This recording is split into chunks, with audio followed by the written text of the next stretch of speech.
floor of the State House of Representatives chamber. As you see, members of the delegation of the Louisiana House of Representatives wrap up and adjourn the Louisiana legislative session, which is set to adjourn right now at 6 p.m.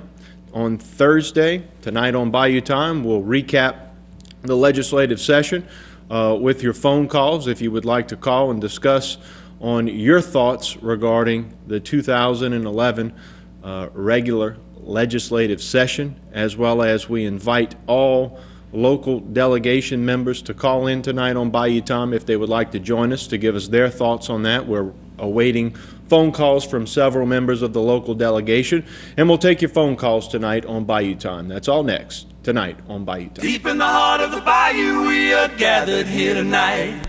Now it's time for action, 'cause our lives are on the line. Tonight we'll do our very best to break through all the bureaucratic mess.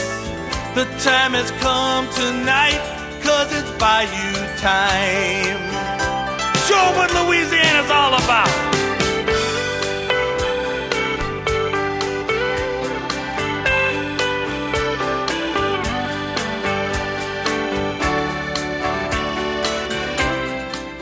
This Bayou Time is hosted by local attorney Jason DeGate. Hello once again, and welcome to this Thursday night edition of Bayou Time. I'm Jason DeGate. Thank you for joining us. As we just showed you there on the screen, the legislative session wrapping up, and that is the live footage, which actually they just cut out of it there, as it is adjourned now. The legislative session, the 2011 regular legislative session, is now adjourned, and so no more business can be conducted unless they would go ahead and announce a special session, if you will. So if you would like to call in tonight on Bayou Time to discuss your thoughts, your views on the laws that were passed or repealed throughout this regular legislative session. A lot of discussion on Bayou Time concerned that of a minority judgeship issue which failed here in Terrebonne Parish. That was a hot local item, as well as the cigarette tax repeal, which ultimately was slipped in there, and it was re-upped, added on to the TOPS bill, if you will.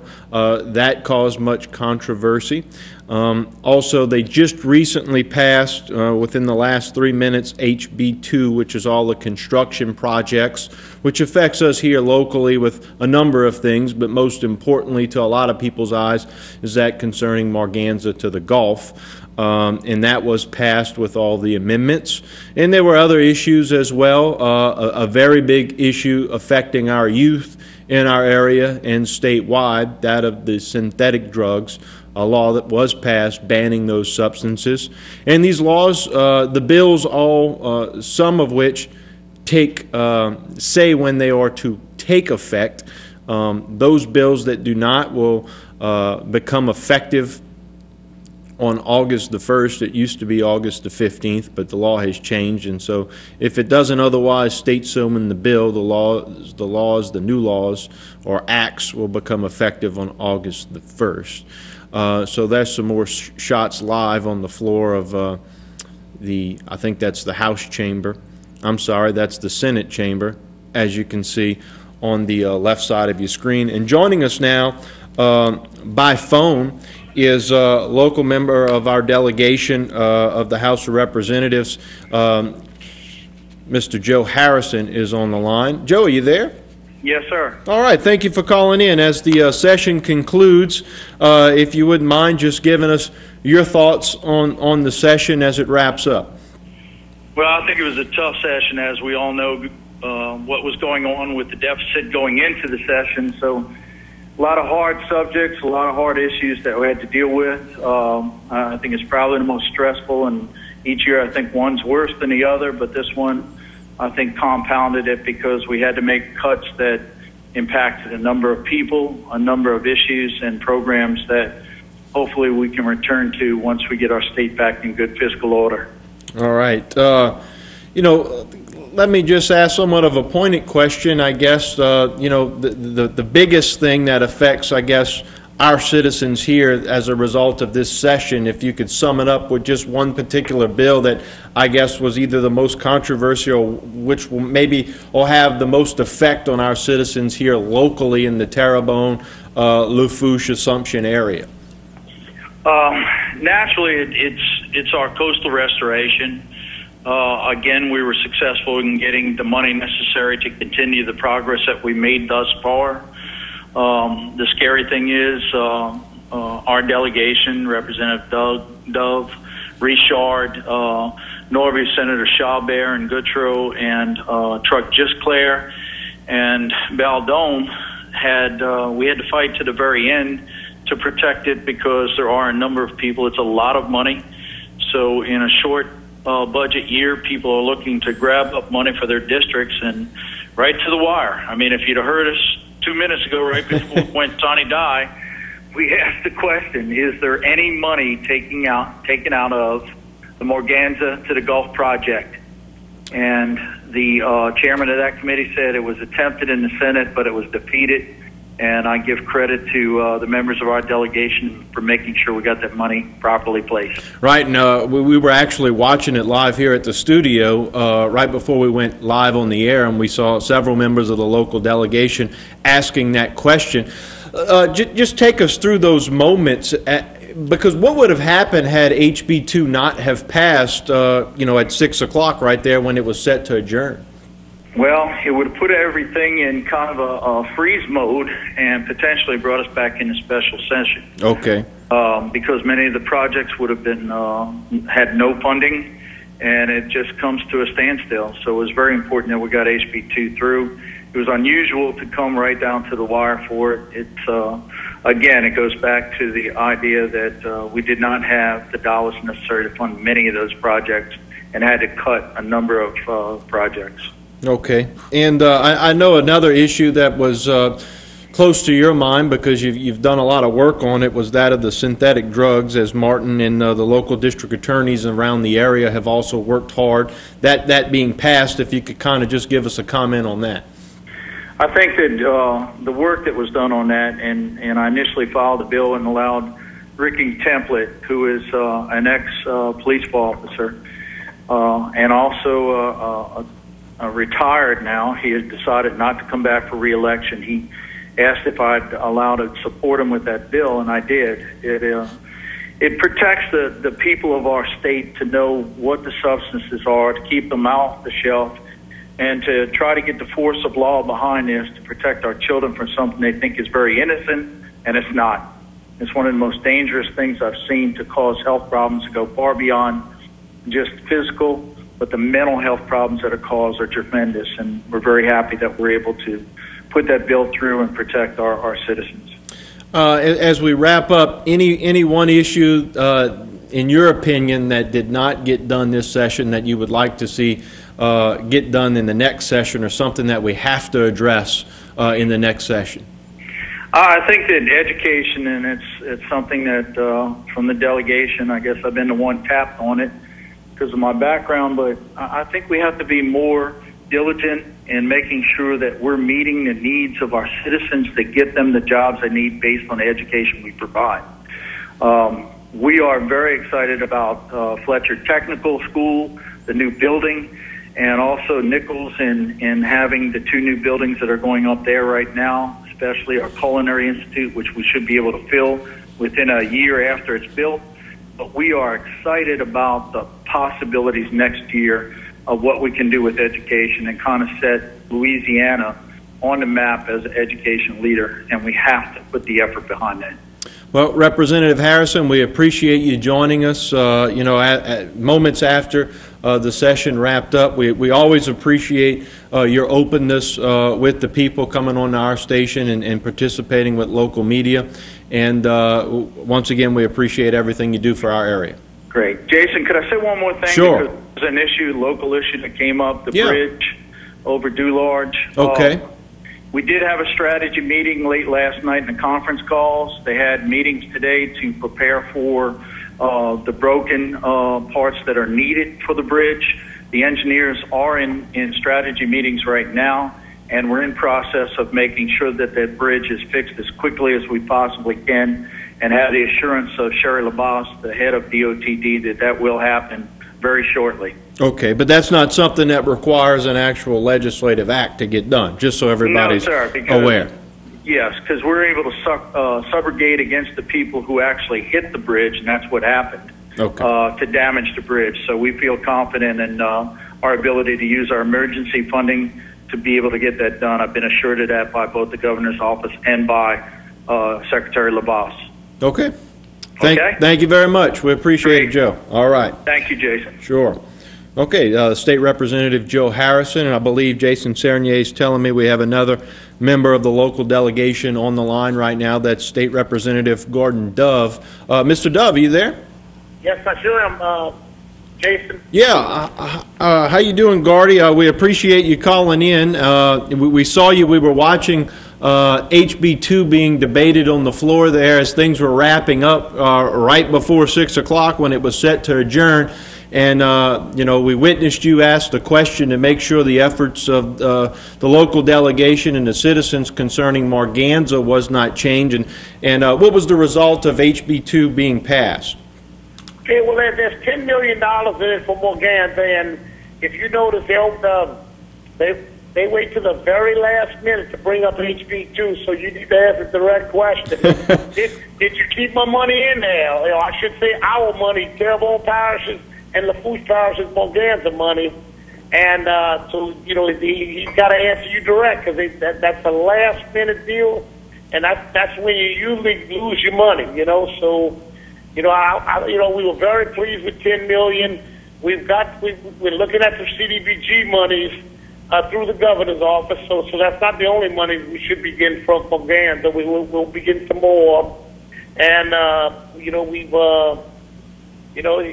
we've refunded, we went ahead and TOPS is funded, so the TOPS program will continue to exist, and, so everyone has a chance to go to college and have a career, So right. that was funded, and which I think is a major step. We've always kept TOPS alive, so our children, young men and women of the state of Louisiana can go to college.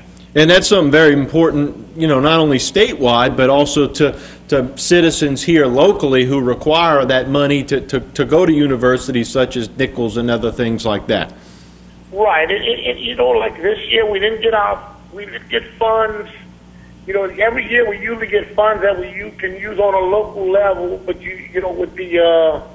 with budgets so much in the negative, that didn't happen. But we still got, we were able to still get some projects done for Terrebonne Parish. All right, and I know that bill was a heated issue because of the cigarette tax being added at the end there.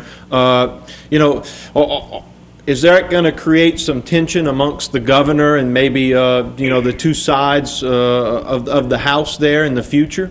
Well, the one thing about it with the cigarette tax now, it goes along with the with the TOPS program. It goes to the people of Louisiana. It goes to a vote. So it's voted on. The tax on cigarettes will now be voted on by the people of Louisiana. If they decide to do, to leave the tax, it's left. If they decide not to, it's not.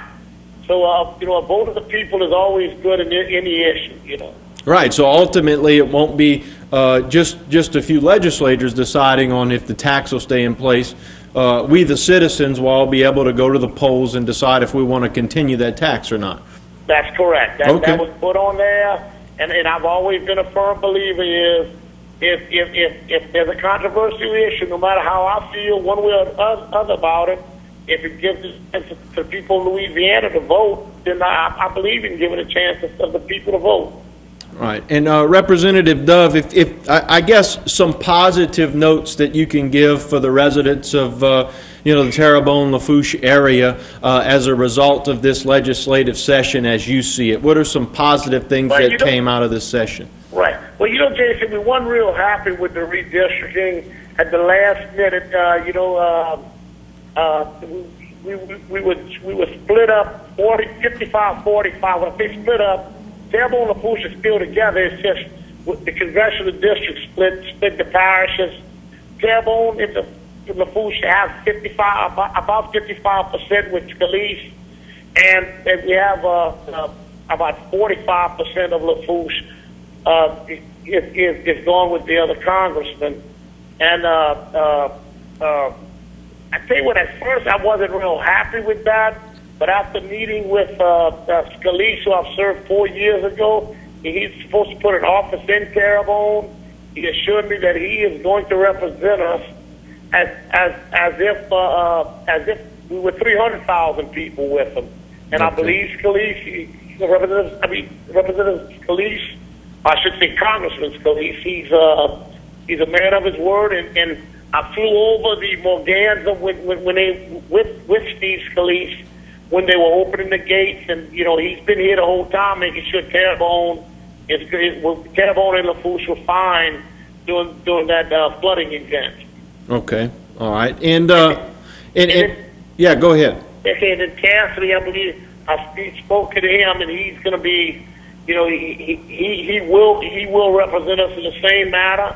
I believe he's going to put an office in Thibodeau, and so I really feel confident we will have two congressmen fighting for us as if we were home. So, after meeting with them, I feel a lot more comfortable after Terrebonne and LaFouche being split like it was in the congressional districts. Okay. In anything on the negative side that maybe our citizens should know about, at least from your opinion, that happened in this legislative session? Maybe it's an issue that you personally, or based on talking to your constituents, you felt it should have been something that we should have addressed in this session that maybe did not get done. Just something to look forward to in the future for the next session that, in your opinion, in the eyes of your opinion, after speaking with your constituents, needs to get done into the future. Right off, I can. I mean, we just got out of session. But right. If I, I'll try to call back on another one of your shows, and I'll probably I'll recollect my thoughts on that. I understand, because and just like we were telling the people, I mean, you were on the floor asking pointed questions up until 5:59 as we were watching you live on the air, making sure that Morganza money stayed in there. Right, and of course, they showed us all the money that we were expecting of that. There's also there was $2.75 million more for the Culinary Institute with Fletcher, so that puts him about $7 million something. Now, I haven't seen that, Jason, but he said it did. He assured us none of that changed. So okay. What they did is they waited 10 minutes before we sign it down, which let you know is adjourned, and they bring it out, so you don't have time to sit there and really digest what exactly they did. So we've got them on tape. The chairman of Ways and Means have assured us that nothing changed. So I believe we should have gotten that extra money for Nichols. And the Culinary Institute is so important because it's really for jobs. I mean, every supply boat, every drilling rig, every derrick barge have full kitchens in them. So, Culinary Institute turning out cooks and chefs and what have you is great for Louisiana due to the oil field. Besides the fact it's good for the restaurant, and for restaurants and all. And Louisiana is known for its Cajun foods. Yes, sir. Yes, sir. Well, State Representative Dove, we appreciate you calling in. We know you're in Baton Rouge now and probably on your way back, and we appreciate you calling in just to let everybody know your thoughts on the end of the session, and we appreciate the work you do for our community. Okay, and I'll definitely try to get on your show one day, and we can kind of discuss the session in whole. Yes, sir. If I remember right, after the last session, you had kind of put together, you and your staff had put together some, PowerPoint, if you will, showing everything that went on. And I know that takes time to compile, to go through every bill that happened across the state. So we look forward to that. Yeah, we're going to compile it because, I mean, even though this is a fiscal session, each member only has can put in 5 bills of non-fiscal means. I mean, there's still a lot of fiscal bills. I think we had 1,800 bills, so you know, we got to get them together and go ahead and compile them, and we definitely want to get on your show and let the people of Terrebonne Parish and the surrounding parishes that St. Mary and Ascension and Lafourche and St. Charles, let them know exactly what happened up here for the last 45 days. Yes, sir. Thank you again for all the work you do. We appreciate it, and we thank you for calling in. Thank y'all for letting the public know exactly what's going on, Jason. Yes, sir. Thanks again. So much. All right. Okay, with that was Representatives, that was Gordy Dove there, and before him, Joe Harrison. We appreciate them calling in. We open up the phone lines now to you if you would like to comment on the legislative session wrapping up. You know, if you would like to call in your comments on some local bills, things that affected you know, you one way or the other, your personal opinion on if it was a good bill that passed, whatever it may be, a bad bill, or if you would have liked to seen something repealed that wasn't, or a law put into place that wasn't put into place. Feel free to call us, 879-1231. We're overdue on our first break since the representatives were calling in. So what we'll do now is we'll take a short break. When we come back, we'll open up the phone lines, 879-1231.